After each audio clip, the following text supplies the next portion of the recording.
Thank you very much. That's right. I run the engineering team at Shell Street Labs. A little bit about myself as an introduction. I've been at Shell Street Labs for 2 years, dealing with the artificial intelligence part of things. Before that, I was at BFAM Partners, which is the main hedge fund that is behind Shell Street Labs. Before that, I've been on the sell side in the investment banking sphere for a while. So I came to Hong Kong in 2016 and worked for HSBC for 1.5 years. And before that, I was in London for 15 years working for RBS and Credit Suisse at various places. So it's about 20 years of finance background. Shell Street Labs. How many of you have heard about Shell Street Labs here? So yeah, it's per few. Thomas, especially our AWS expert back in the corner there. It's been active since 2017, and it was created by Benjamin Fuchs that also created BFAM Partners, and CEO is Mark News. He might show up later on tonight. We'll see. So today, I'm going to describe the companies behind this a little bit to start with. Then the core of the talk is basically about what powers AI technologies. So we're going through the life cycle, starting with where we get data, into where we do research, where Gautier would live, and then where we're training our models, and then where we deploy things in the kind of inference landscape. And that typically takes us into the hedge fund world. And then a few reference for those that want more information about anything. If you're curious about anything, you can scan the QR code on the corner. That basically takes you to our YouTube channel where we have a bit of videos about things that we do. So first of all, BFAM Partners, we basically live across Victoria Park in 148 Electric Road. It's a multi-strat hedge fund. That means that we trade all sorts of asset classes. So it's both FX and equity volatility. So this is derivatives. We do a bit of credit stuff where Gautier worked with in the past. We do equity linked and rates trading as well. And basically, there are two types of trading. We do discretionary and systematic trading, which means that discretionary is when the traders decide themselves what to trade, so that is they can base it on news in the media or their gut feeling, and systematic, which is basically rules based, so that is things that are driven by algorithms. The big difference between Shell Street Lab and BFAM Partners is that BFAM Partners is regulated by the SFC, so things are a bit more organized, I would say, in the hedge fund. Shell Street Labs was, as I mentioned, established 2017.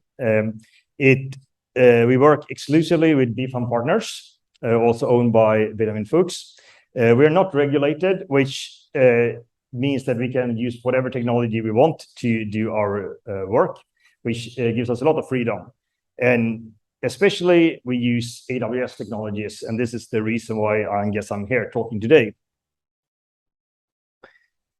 So, first of all, the general principles that we use when we do use technologies is that we are very cloud-based, typically AWS to 90%. We use a bit of Azure as well. We use cloud-based technologies primarily because the nature is that we want to scale up and scale down. So we use sometimes a lot of compute, but we don't want to pay for that compute all the time. And then we also do not use much of SageMaker and other AutoML tools because most of our scientists like to write their things from scratch. And so we try to provide as much flexibility for the researchers to do work as they feel they are most productive. This is in contrast with BFAM Partners, which is a hedge fund, which is basically a money-making factory where things need to be a lot more stable. So it's more predictable.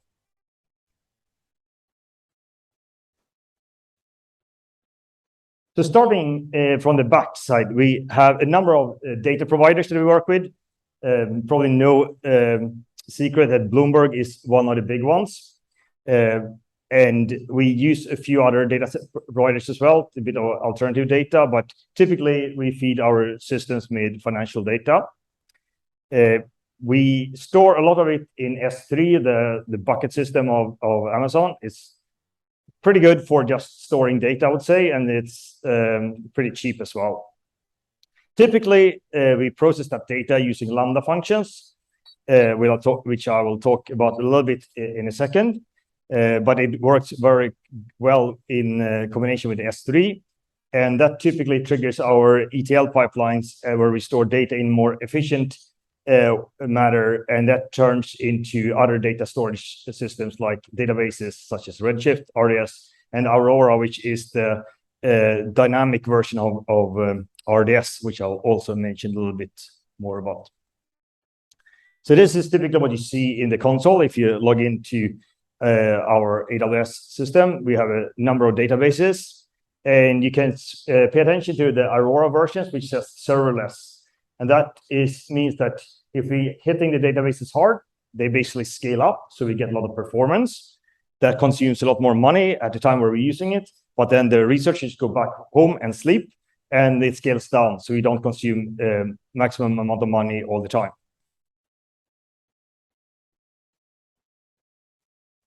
So in practice, it looks something like this when we use various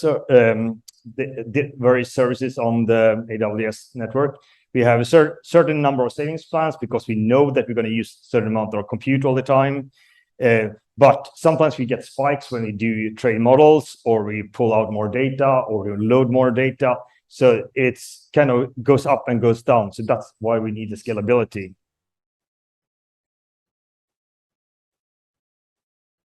As I mentioned before, we use a fair amount of serverless technologies, which are called Lambdas in the AWS world. A very good framework if you use serverless technologies is the ones called serverless, as you see a screenshot on the right-hand side. It basically takes care of a lot of like the manual processes. So you deploy things with a one-liner, and it zips things up and ships it up to AWS, and you can even test run things locally, even though it's cloud-based services. So it's fairly useful, and it's only charging for 100 milliseconds of execution time.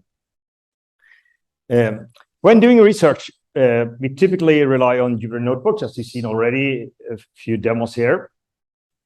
This runs on our Kubernetes cluster, which is also dynamically scalable backend. And we tend to deploy it using Terraform. Especially this is described quite a bit on the YouTube channel. So if you're interested in the technicalities around that, you can have a look at that channel. When it comes to training, we have a few different options. And as the previous speakers talked about how to scale things, we do scale things in various scenarios. So we basically use 3 different types of technologies to scale. In the most basic system, we use Kubernetes, which scales by default. This is quite handy for newcomers and the people that are not so technical. You're firing up a Jupyter Notebook, and then you pick how much memory you want, and then off you go. Very simple. The people are a little bit more savvy, use GPU computing that we have heard about before. Just of interest, how many people of you have used GPUs? So that, what, 30% maybe? And then for people that want even more power, they use HPC or high performance computing with AWS parallel cluster or batch. So I'll talk a little bit about these technologies, each of them, and why you should use them and when you should use them. So how many of you have used Kubernetes? All right, 20% or so. So Kubernetes is basically a dynamically scalable technology for the cloud services, I would say, in general. They exist on all the main cloud providers. The Amazon version is called EKS, and they basically manage a control plane, which is basically the one that keeps track of all the management functionalities. And then you provision nodes under it, which takes care of the actual workloads. It's all quite automatic in the background. So when you need more computer resources, it has an autoscaler which provisions new instances, scales up, consumes more money, and generates more workloads. And then when you don't need it anymore, or you shut down all your notebooks, it shrinks back down. It's also schedules where to run workloads. So if you have some nodes where are very busy, then you will avoid scheduling new jobs on those. So it's doing a bit of interesting work in kind of moving things around. This is very handy when you're doing research, but you typically might not want that in a hedge fund where you don't want to lose trades or where things are critical. So it's good for research environments. And then GPUs, as some of you have heard, it's not very new concept, GPUs. I've been using GPUs or written GPU code since 1998 when I started working with virtual reality systems back at university times. People usually don't know so much about why we use GPUs. So I thought it might be helpful with a basic description. So what you typically see in any kind of modern computer today, you have a CPU and a GPU, and the CPU is the green thing that controls things.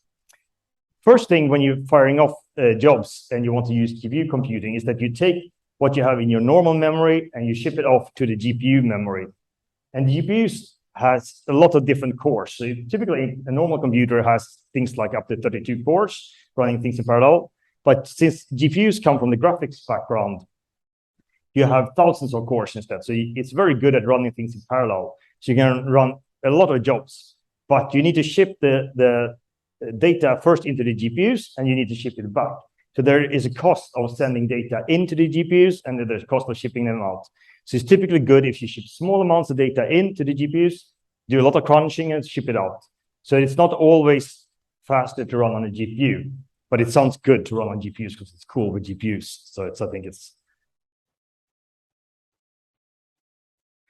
So why do we use GPUs? So this is an example of if you come into our hedge fund and you see what people do on a day-to-day basis. To the right-hand side is a trading application for equity derivatives that are written. We trade with this application with about 10 banks on a daily basis. And the reason for using GPUs in finance tends to be that there's a lot of computation going on in derivatives. So derivatives is when you can trade on assets that potentially you trade in the future at a certain price at a certain time. And pricing these can be a bit more computationally intense just because there's an infinite number of potential deals you can do. So in order to price derivatives, you typically create something called the volatility surface, where you compute the different prices for different scenarios that you look at.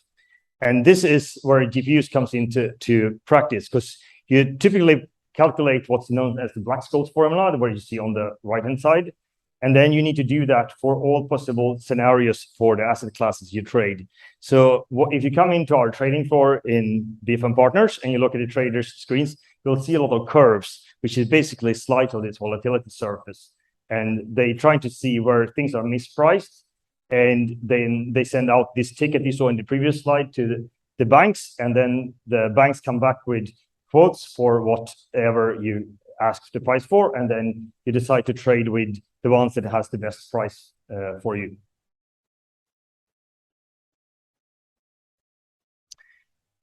GPUs are obviously good for machine learning as well, which is why we use them. And typically in the machine learning world, you use libraries. So it's kind of hidden away, but what you can do is that you can switch on the logging functionality, as you see on the little code snippet, and then you know that if things are actually running on the GPUs or not running on the GPUs. This, however, is typically not how I do it on a day-to-day basis, because this is just very super simple basic samples.